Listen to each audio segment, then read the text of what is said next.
You're listening to the 237th edition of the Bitachon podcast, and we're going to study together a very famous passuk, which we mentioned last week, because we did the passuk before last time. Bitchu b'Hashem adayad, ki b'ka Hashem tzur lamim. Trust in Hashem forever and ever, because Hashem is the one who fashioned the worlds.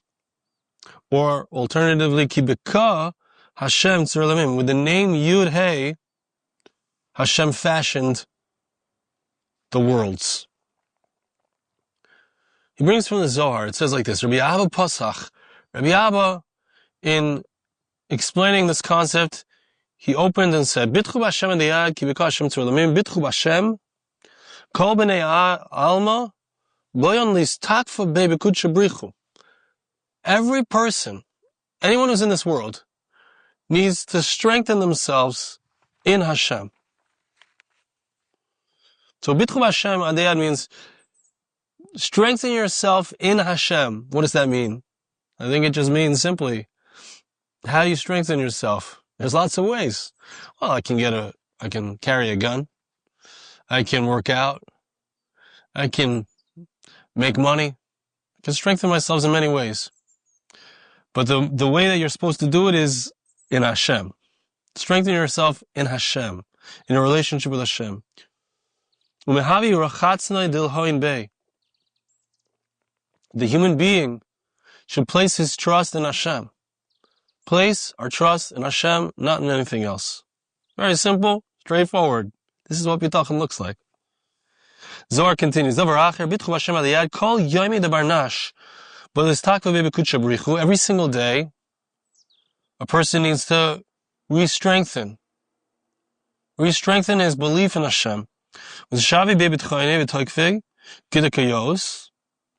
person who places his trust, his faith in Hashem, as he should, no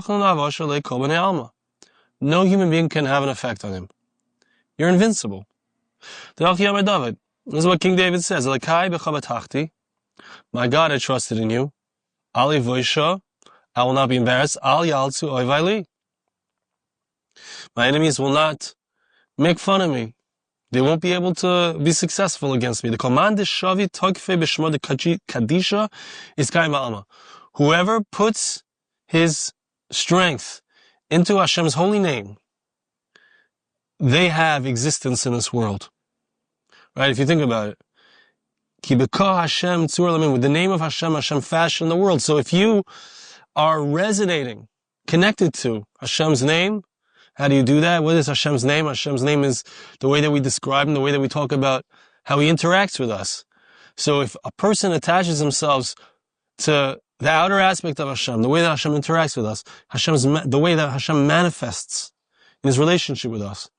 If I'm constantly recognizing it's Hashem who's doing it, I'm trying to access Hashem, I'm trying to have a relationship with Hashem, so then I'm connected to existence. My tama began the alma v'shmei kadisha eskaim. The world exists with Hashem's name. What does it mean that Hashem is the rock of the worlds, or He's the one that fashions the worlds?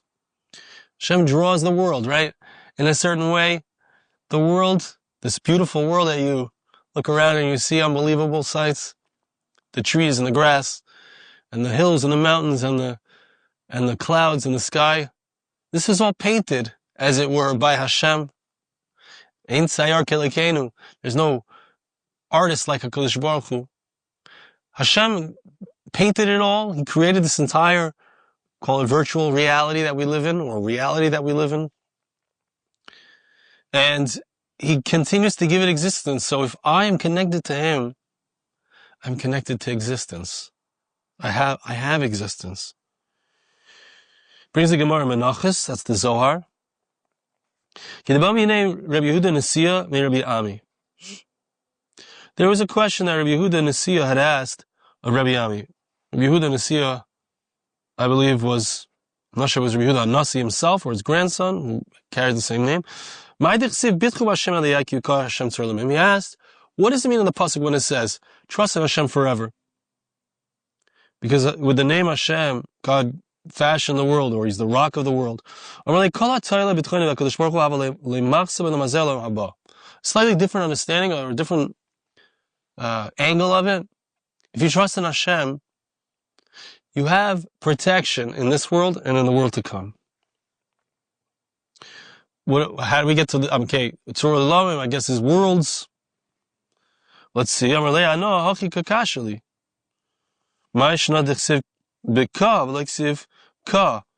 does it say beka, in ka? Why doesn't it say ki ka Hashem? A lot of times we find that the passuk will use different names of Hashem, and it will refer to Hashem as Hashem Elokim. So maybe over here it's ka Hashem. The aspect of Hashem which is ka, and the aspect of Hashem which is yud ke vav ke, those are the ones that manifested the world. So why does it say beka Hashem? In ka Hashem fashioned the world. So he explains, it's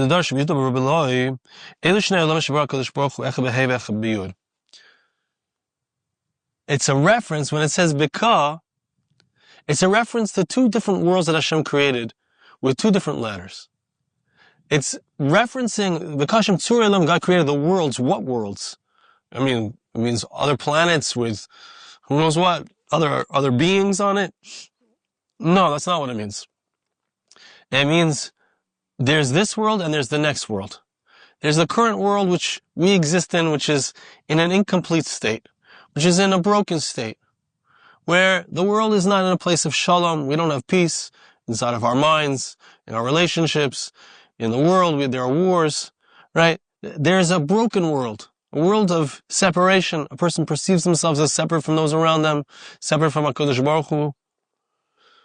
But there's an Olam Haba, a world to come, which is promised, where everything will be rectified, where we'll no longer feel separate from those around us. We'll no longer feel disconnected from Hashem. So each of these letters created each of these worlds, or Hashem, or each of the letters represents one of the worlds. Now,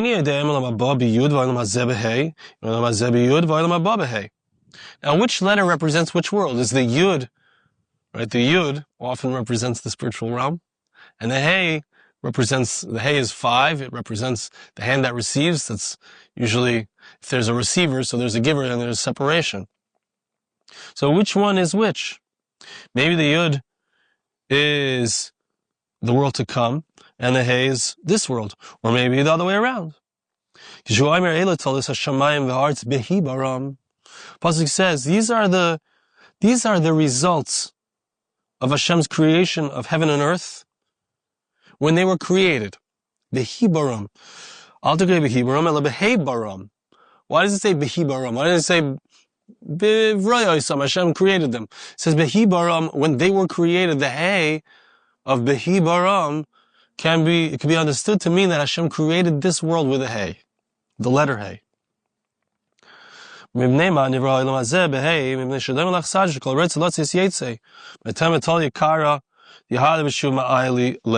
one says that this world is created with a Hey, which means to say, if you look at the letter Hey, so there's the top of the letter, and then it looks like a Daled, and then there's a little line on the bottom, and there's a hole, and you could fall out of the hole. You could fall out of this world.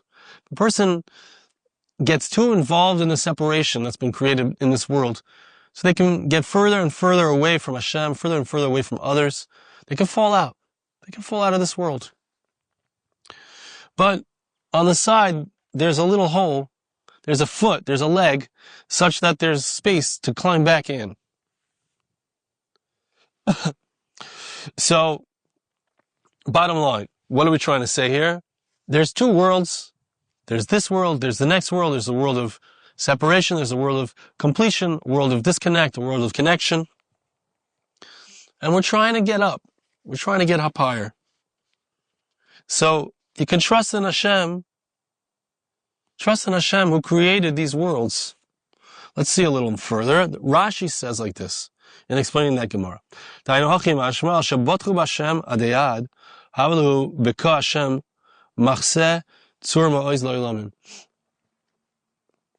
if you trust in Hashem, because you trust in Hashem, so then Hashem, who created the world, becomes the one who protects you, becomes the one who takes care of you, becomes the one, I would say, who makes sure that you don't fall at the bottom, or if you do, you climb back up. There's two worlds, which means to say, there's two ways of being in the world. There's two stages. And it can get destroyed by the stage of separation. Trust in Hashem. You want to know how to get from the stage of separation. Make sure you end up in the world to come, in the world of connection. Keep trusting in Hashem. Which means to say, you might be in darkness, you might be in separation, but keep trusting in Hashem, keep connecting. Interesting, he brings here from the Marsha, on the bottom of the note, Chidush Agadas Perish Amarsha's Vizelashanu, yeah, Perish Apostle Apimasha Kozim perek Oisim Pasin. He brings the Gemara in the Yeruvin. Taila Oilam Shishtamish B'Shtei Oisis and Hey. It would be enough for the world to use the letters Yud and Hey. Right, so this really, the current world where we exist has this Yud and its Hey, which has a certain aspect of, as we said, disconnect, connect. Right,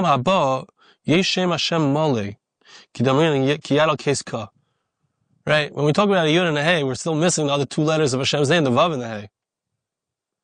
Which means to say there's a disconnect, like we've been saying, between the two parts of Hashem's name, which means there's a disconnect in the way Hashem manifests, right?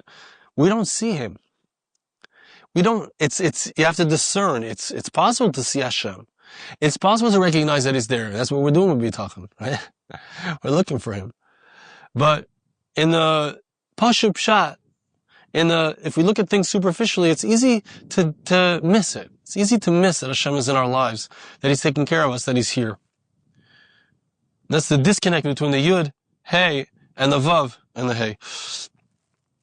In the future time, so Hashem's name is going to be full, which means to say there's going to be full manifestation of Hashem in the world. A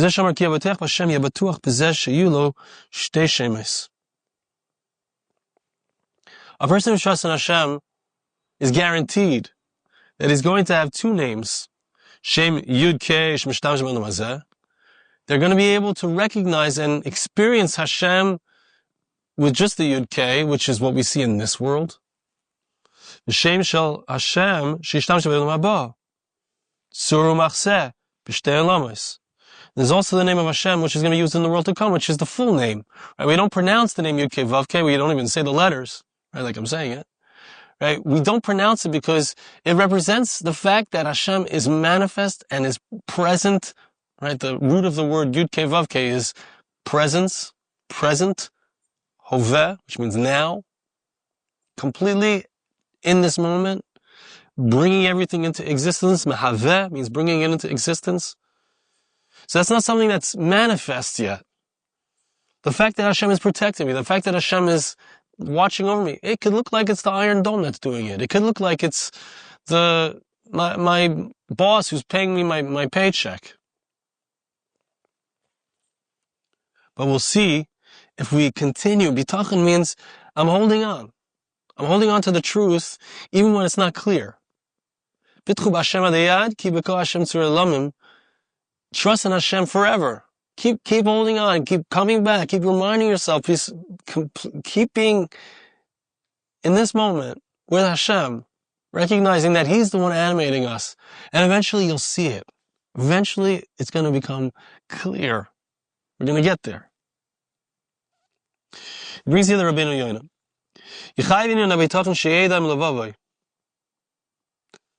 The concept of Bitachon obligates us to know in our hearts. Everything is in the hands of heaven. Hashem can change nature and change the Mazel. I would say if we talk about Mazel, which means luck, maybe. Or maybe it means the flow of the divine Shefa. Not clear exactly what it means. Not going to get into it so much, but I will say that Mazel means the way things run, the way things flow, the way things seem to go, Right? There are people you see, they have good mazel. Whatever they do, it just turns to gold. There are some people that are what we call a shlom mazel. Whatever they do doesn't work out. They just can't get it together. And it looks like on the outside, that's just how it is. That's how things flow and that's how things go. But he says, Hashem can change nature. Hashem can change the flow of things. I don't have to be stuck in the way things have always been for me. But it's always been this way. I mean, I'm 46 years old. It's always been a certain way. It doesn't have to remain that way. That's what Bitachon means. Bitachon means, Hashem can save me, change things in a moment. Small, a lot, it doesn't matter how much I have.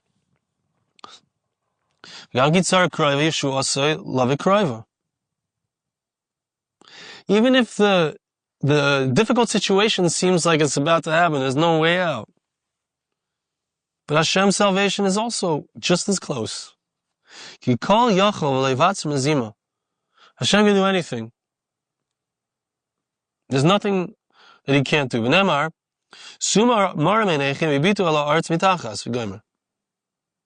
Look, raise your eyes to the heavens. Look up.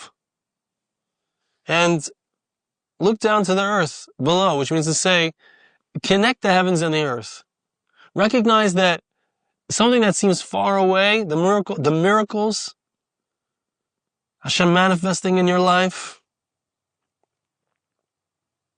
you can draw it down.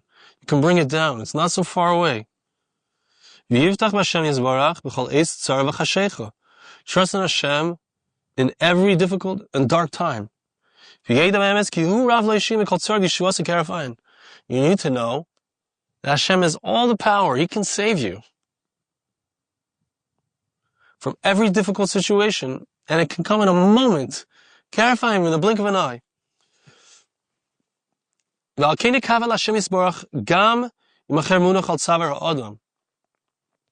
can trust in Hashem even if the sword is at a person's throat.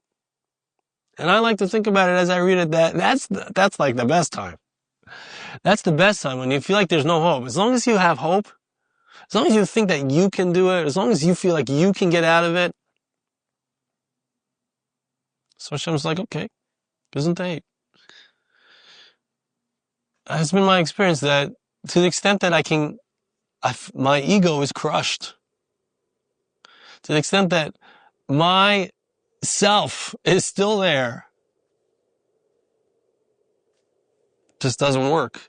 The moment when it feels like there's nothing more that I can do, my hands are tied, my feet are tied, the conveyor belt is moving me closer and closer to death and destruction, heaven forbid. What else can I do but daven for a miracle? This concept of Bitachon that we're talking about here, that you realize that everything is in Hashem's hands and that He can perform a miracle, is included in our passuk. Trust in Hashem forever. He, Hashem, manifests or fashions this world and the world to come. Everything is in His hand. Therefore, trust in Him, because He can do anything. And he brings here, which is pretty long, and I'm not going to have time for it, but he brings the famous concept from Reb Chaim Volozhin. Kein ze bir hagon Reb Chaim Volozhin benefesh Chaim. V'zeu shemevi shem hashas al zeh uvdo dahu itzah da havakom v'hajal mishkal avram etutu karei Rabbi Chanina. It's a story about Rabbi Chanina. Was a powerful mystic. He had amazing spiritual powers. He was able to perform miracles all the time. There was a particular witch. There were witches, maybe there are still today, in places like India. And they were able to cause damage to a person. They would take earth from underneath the person's feet, and then they could affect that person through their black magic, through their voodoo. And he said to her, you can try to take it, you can try to perform your magic on me, but it's not going to work. Because the passuk says, there's no one else besides for Hashem. Perek v'amar. I don't know if it's Rabbi Yehuda or Rabbi Yochanan. Lama nikra shmon kshafim machirim pamala shamala. The Gemara asks, why are they called kshafim? Kshafim means magic, because they have the ability to defy the heavenly powers, meaning they can defy Hashem with magic. So what he's saying, there's nothing else besides for Hashem. So that means to say that you can't do magic. That's what he's trying to say, but that's the whole idea of magic. Really, the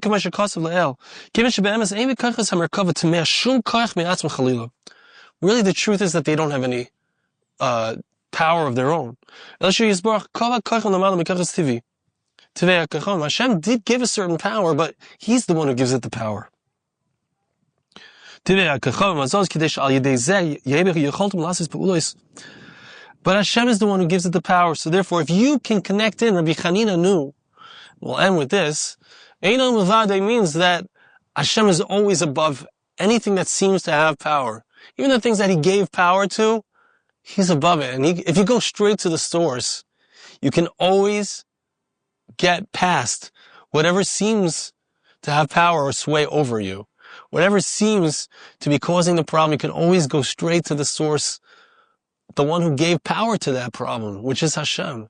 So if I go back to Him, I go back to HaKadosh Baruch Hu, Einam Levadoi. Powerful idea, Reb Chaim Volozhin. Focus on Einam Levadoi. There's nothing besides for Hashem. There's nothing besides for Hashem. That focus, that quiet, that honesty, that truth. It's not so apparent in this world, but if you connect to that truth, so you connect to the most incredible power that there is in the world, which is Hashem Himself, who's above everything. Thank you so much for listening. We'll see you again next time.